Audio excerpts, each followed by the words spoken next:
Hey, welcome to the CMO Whisper Show. I'm your host, Steve Olensky. Part marketing practitioner, part ad agency veteran, part journalist. I was a writer for Forbes for 10 years. I've had so many insightful conversations over the years with business leaders, to athletes, to celebrities, to, of course, CMOs. The only difference now is instead of sharing those insights through written form, I'm doing it this way. My guest this week is Paul Suchman, CMO of Audacy, a leading multi-platform audio content and entertainment company. Now, among the many fascinating things we talked about was what it's like for a challenger brand to enter a market. Here's my conversation with Paul Suchman. Paul Suchman, welcome to the CMO Whisperer Show. It's great to be here. Do we speak in hushed tones because this is the Whisperer? You are the Whisperer? Well, as you probably know, and those who've been with me more than 30 seconds know, I am not quiet. So I don't know how to whisper.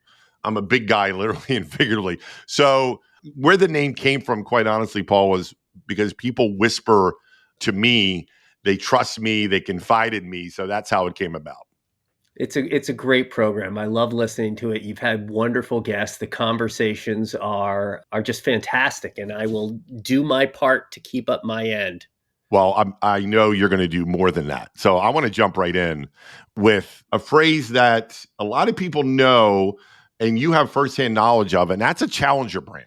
You know, how does a challenger brand like Audacy make headway? How's a challenger brand enter a marketplace and then be successful? I know that's sounds easier than done, but I really like to hear your thoughts on just the whole challenger brand mentality. Yeah, absolutely. This is my first experience leading a challenger brand. You know, you gave my background and it reads a lot more impressive than it really is. But a common thread, a throughput through it, through my agency career, through my time as an enterprise CMO, it was a very privileged position to work on industry leading brands in every category that I served.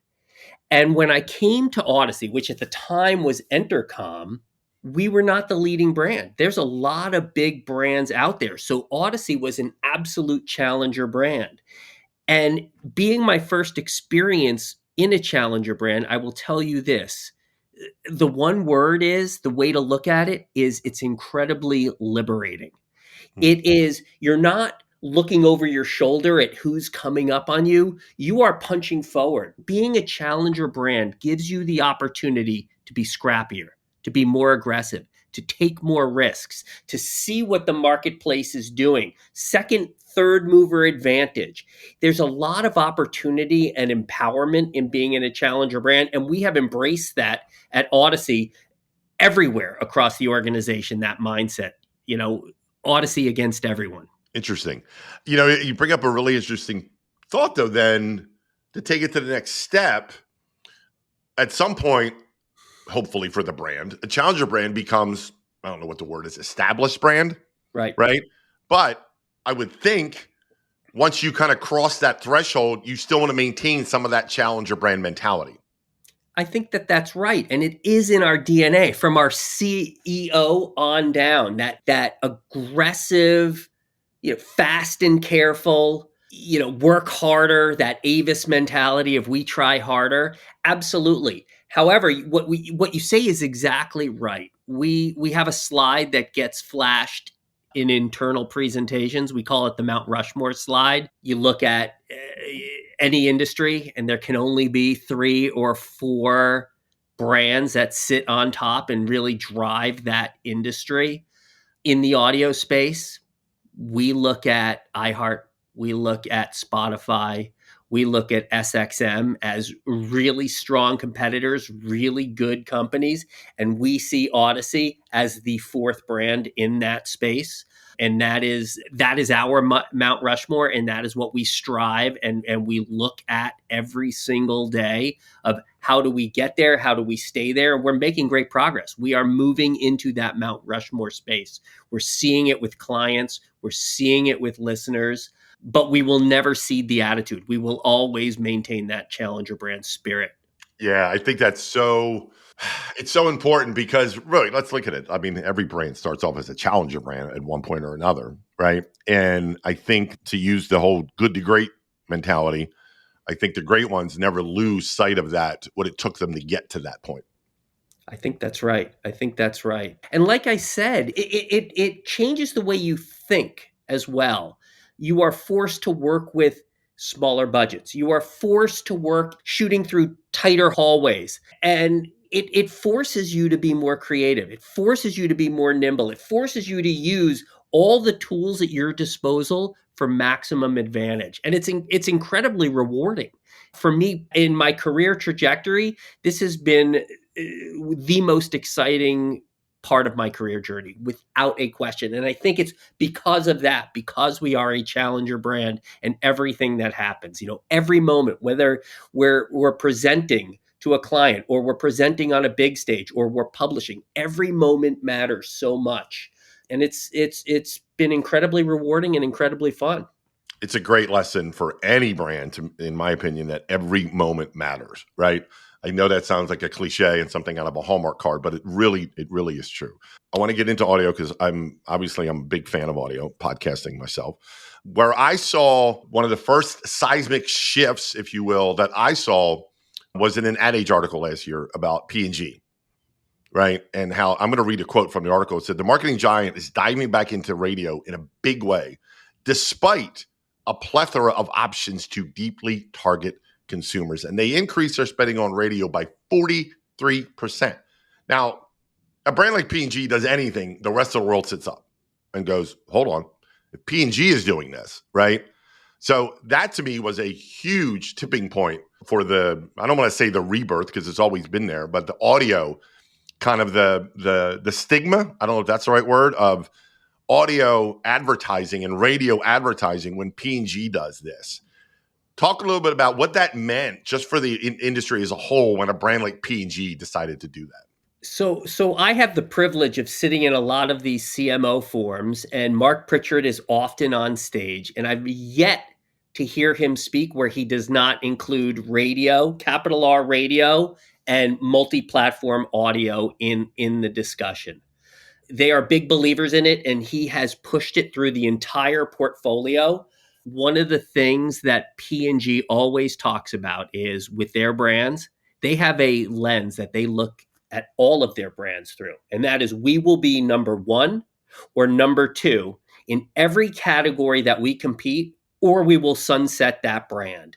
And when he talks about that, he talks about how audio is a key ingredient for every one of these brands. It's in the arsenal. These brands are using radio, they're using streaming, they're using podcasting, and they're using all the flavors of advertising that are inside it, whether it's live reads, pre-recorded ads, sponsorships, branded content. They are going deep in it, and it's incredible. And it's exactly as you said, Steve. What P&G does, the industry follows. The one thing I will say is, and I really appreciate this, that Mark talks about when he talks about P&G, is he talks about how this is not a top of the funnel reach, spray and pray medium. You can reach, we know radio reaches 97% of Americans week in, week out, day in, day out. But now there's so much technology being embedded across the entire platform, whether it's OTA, streaming, podcasting, that it has become as much a precision media as it is a reach media. You can target, you can measure, you can show results, you can demonstrate return on advertising spend. So the conversations that we're having with our clients now are not just about reach and enhancing your media plan by driving more impressions. Yes, we know it does that, but it's also making other media perform better, and we're able to show real results for audio campaigns. That's what it is. If audio was not delivering the results, Pritchard would not be doing it. P&G wouldn't be doing it. Their mandate is number one or number two. He's using audio because he knows it works. Yeah, you touched on something just a second ago about, and I want to go back to that Ad Age piece because there was a really telling line, and I want to read that part again about where it said, despite a plethora of options to deeply target consumers. And I read that going, there's a misconception, right, that I think is going on, and you can speak to this about Well, audio, I can't target anybody through audio. I can't target, well, wait a minute, hold on. You don't know what you don't know kind of thing. Are you finding that? Absolutely. Absolutely. We are finding that is a conversation we have a lot. There's two things that are changing that conversation. One, we have models that show what you put in the top, what comes out the bottom. We have case studies that are able to support that. And our clients, as we continue to build trust and we get reps in with our clients and we deliver campaign after campaign, we are converting them to be believers. What's interesting, and you and I have talked about this before, Steve, is what I call and the whole audio industry looks at this. As I talk to my peers in the other Mount Rushmore companies, we talk about this 30-10 dilemma. And it's simply this, is that in any given day, a human being consumes a certain amount of media. And we have the research that shows that of the media that's consumed every day by people, about 30% of that consumption is audio. Whether it's in the car, it's in the home, it's on the earbuds, it's exercising, whatever you're doing, 30% of your media consumption throughout the day is through audio. And that doesn't true up with media budgets because only about 10% of investable media dollars is going towards audio. That's the 30-10 dilemma. So as an industry, as a company, as a brand, as a media, we need to continue to drive that message. It's not there. What P&G is doing is helping that cause, but their brands are doing themselves a disservice by not investing where people are. The ears are magic, and that's where brands need to be. Yeah, I looked at a couple of reports that Audacy had put out, the state of audio and then the future of audio. And I'll get to the future in a second, but the current state is really interesting. Some of the findings, and I could hear the cynics already or see the eye rolls when I read off a couple things where one is audio holds more attention than video. That's beyond fascinating to me. So we've done a couple of really interesting studies there about immersion and attention. And we've looked at not just how long people are spending, but we've actually we did this study where we hooked smartwatches up, devices up, so that we could see changes in biorhythms as they were listening to audio content versus video content versus social and digital content. And what we found was this idea of immersion, that people are deeply immersed in their audio content. And there's probably a couple of reasons why. We have some hypotheses. One is that audio is the ultimate companion, right? It is with you wherever you are. It can be with you when you're exercising, when you're driving, when you're cooking, when you're working. Because it's screenless and portable, you can be actively doing something else and still be immersed in your audio, driving or exercising, lying with your eyes closed. And because it is screenless, it is your mind. There's theater of the mind. Your mind is creating the story that's being told into your ears. Your mind is creating it. All of those things are driving deeper immersion and deeper attention. And the so what for advertisers is that is the environment you want brands to be in. Because if you're in an environment where people are already immersed, they're into, and we know audio, and this is a bit of a different topic here about the trust that and the brand safety that lives inside audio. People are genuinely not just immersed in their media, but they're trusting that audio media that they're consuming. So that's the environments where brands have the best opportunities to break through, make an impact, and drive results. So that's what we talk about. We talk about attention as it relates to immersion into content and opportunities for brands to be within those brand safe environments and have those opportunities to break through. Yeah, I mean, listen, neither one of us are brain surgeons, literally and figuratively, and how the brain works, but just common sense tells you that if you're watching and listening to something versus only listening to something, I mean, it just stands to reason. If you're only listening, your brain isn't working as hard. That's exactly right. And while we aren't brain surgeons, I will tell you this.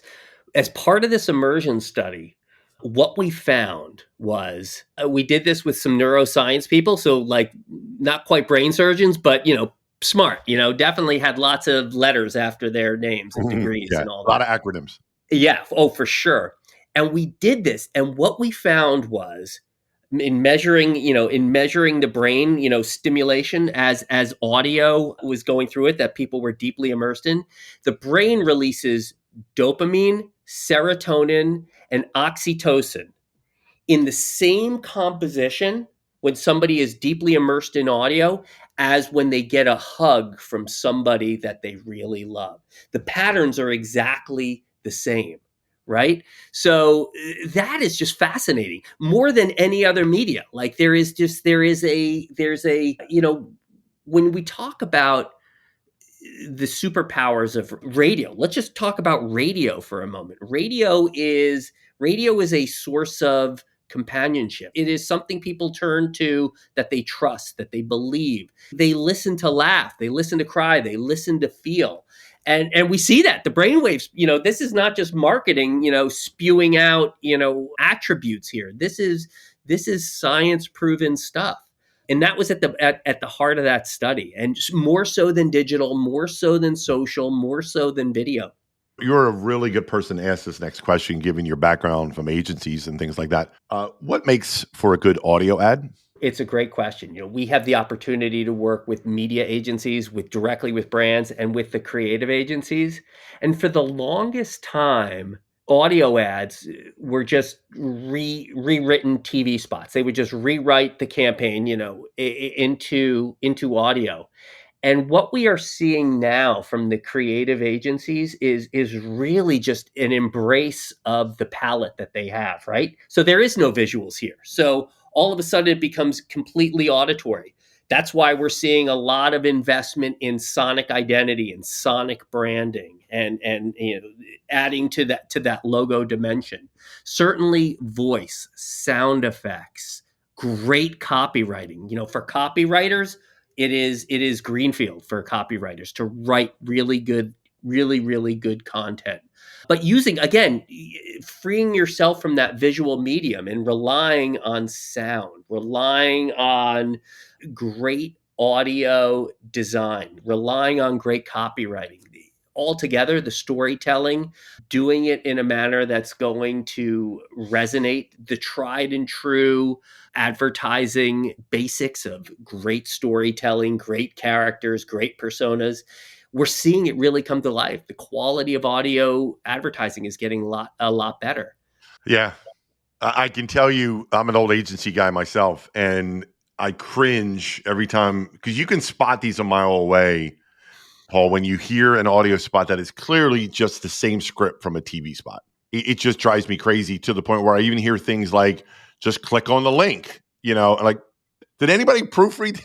Like, it Right. just drives me crazy.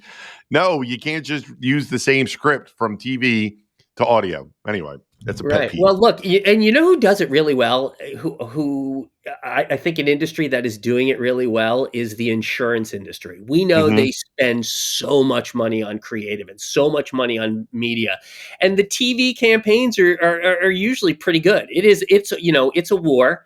The rationale being is there's no insurance buying season. You need insurance when you need it. It's an always on industry because every single person's needs are different at any single moment. And that's why there's so many great campaigns out there. And we are seeing our clients embrace audio and bringing those campaigns into the audio space, but nuancing it, changing it. A lot of them they're starting with really strong sonic identities and sonic branding. And they're really starting to think about not just how their brand looks, not the verbal and visual identity, but the sound identity Hmm. of their brand. And it's coming to life. We always point to insurance as doing a really nice job in the space. Yeah, yeah. So one last thing on that state of audio, the current state. I have to share this stat that you guys included, and I'm reading this again, and I'm just blown away. And it's the stat from Newstar, and the amount of money, according to them, how much revenue advertisers left on the table last year by not properly integrating audio into the mix. 6 billion. 6 billion with a B. You know what? Let me give you a little perspective here for a couple of old salty dogs like you and me. That's 1,000 $6 million men. Think about that. You'd have 1,000 Steve Austins. Yeah. And that's a year. So Newstar did this study and they looked at campaign performance and they looked at 4 industries and they looked at, across the top 500 brands, and they looked at their media investments and they looked at the performance of those campaigns with and without audio. And what they found was that audio was optimizing these campaigns and that making other media work harder.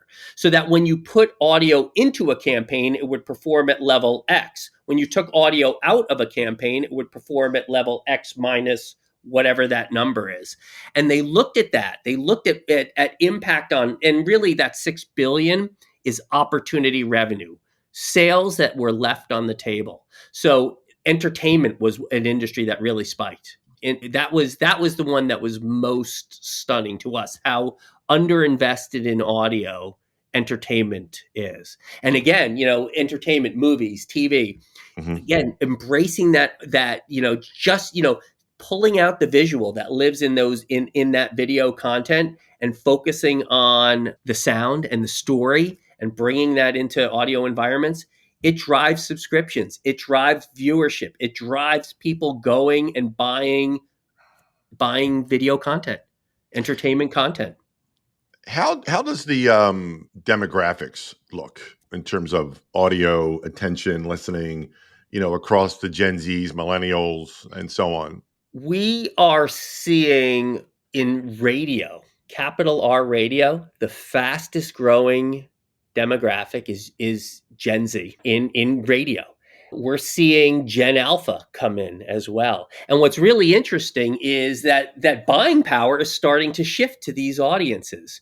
What we are seeing, if we look at this audience just behaviorally, as demanding as millennials are, what we're seeing with Gen Z is that their expectations are, it is delivered for me. They do not see themselves as a clean demographic. They may move from demographic to demographic. Rather, they see themselves as a target audience of one.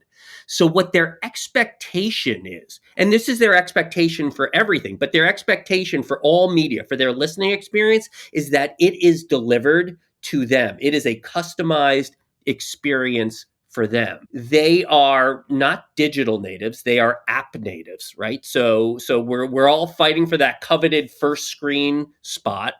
We know they're listening to radio, we know they're streaming, and we know they're listening to podcasts. So we love this audience because that's the multi-platform proposition of Audacy. We need to get the brand in front of them and embrace with them. But I will tell you this, they are also open to advertising. They want advertising, right? They are advertising receptive. However, they want that advertising to be absolutely relevant and meaningful to them. So here's where AI starts to come into it. Advertisers are leaning into this. And if somebody has downloaded the Audacy app and is listening to it through the app, we're going to have that P1 data and we're going to know who they are. And the more information they give us, the more relevant content we can recommend. These radio stations, these streaming exclusive stations, these podcasts, and build that customized experience. Now with AI, advertisers can start to lean into that as well. And we're seeing it's just starting to happen. But imagine a world where advertising doesn't just get customized for a demographic, but it gets customized to a single person.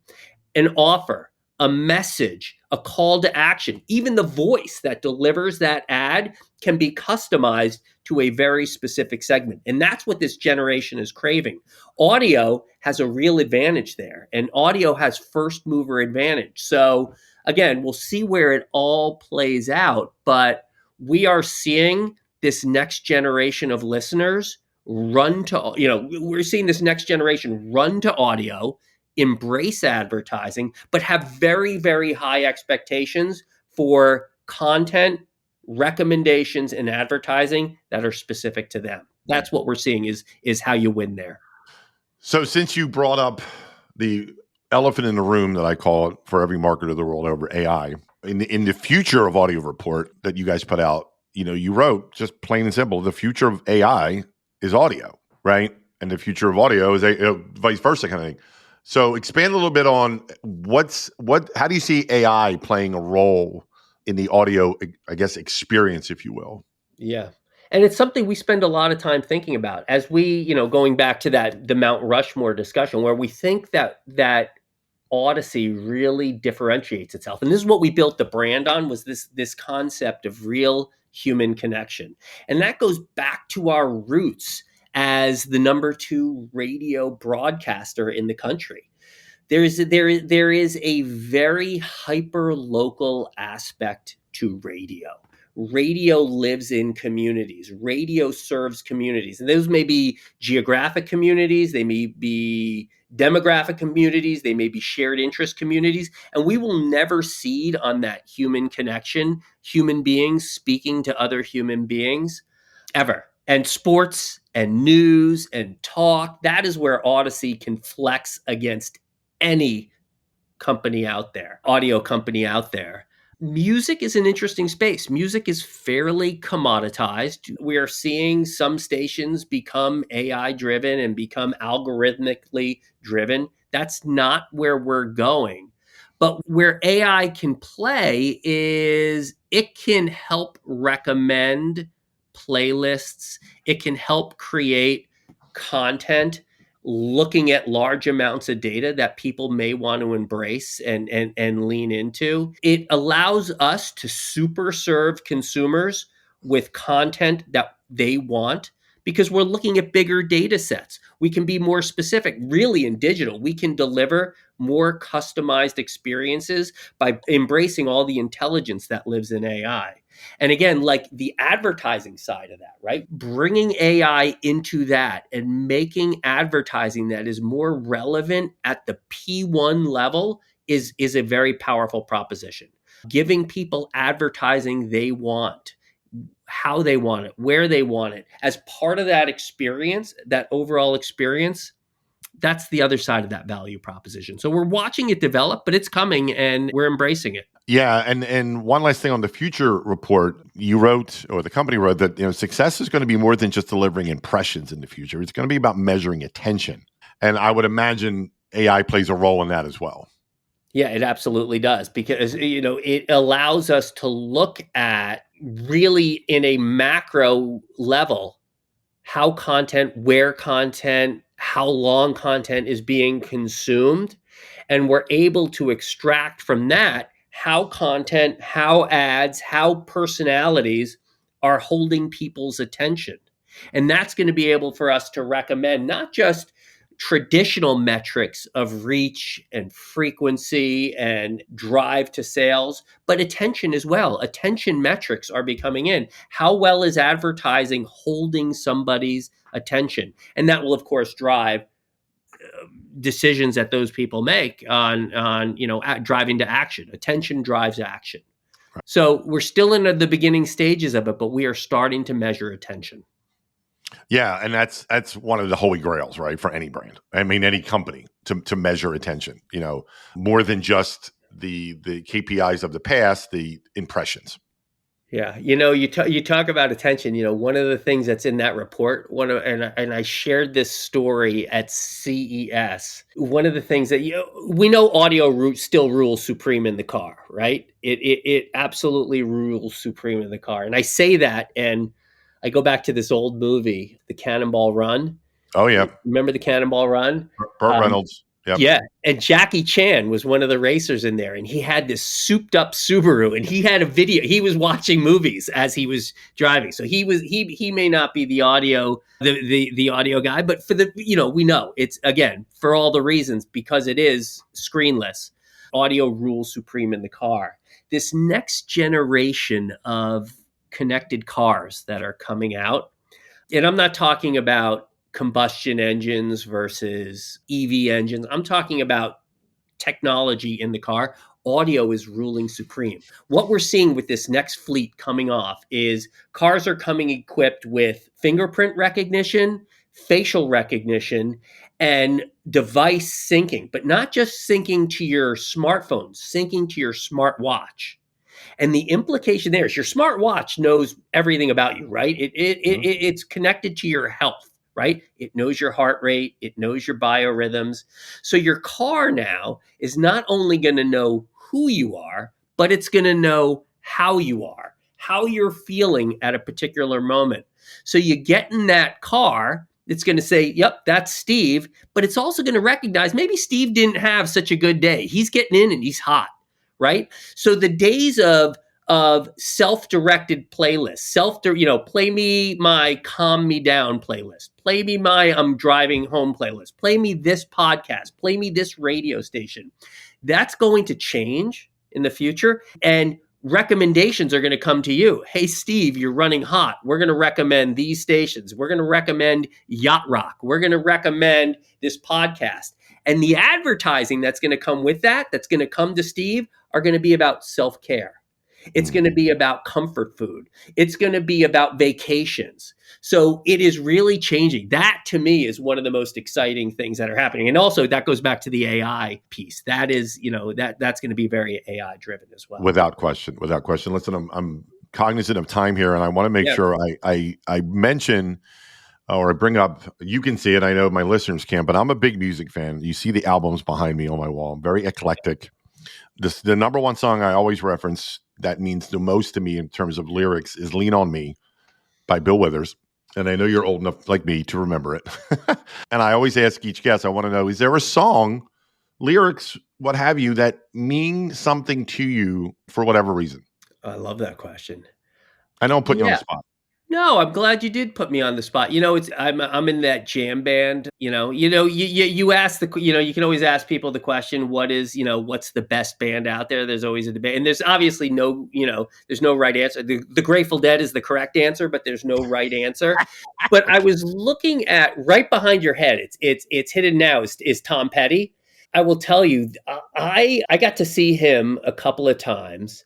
But there's a Tom Petty streaming station on SXM, and I listen to that too. I listen to our competitive stations sometimes. I have grown to be such a fan of his lyrics and his storytelling. And I'm trying to pick one song from him, but I find that his ability to tell stories and to be that companion in my ear is just amazing.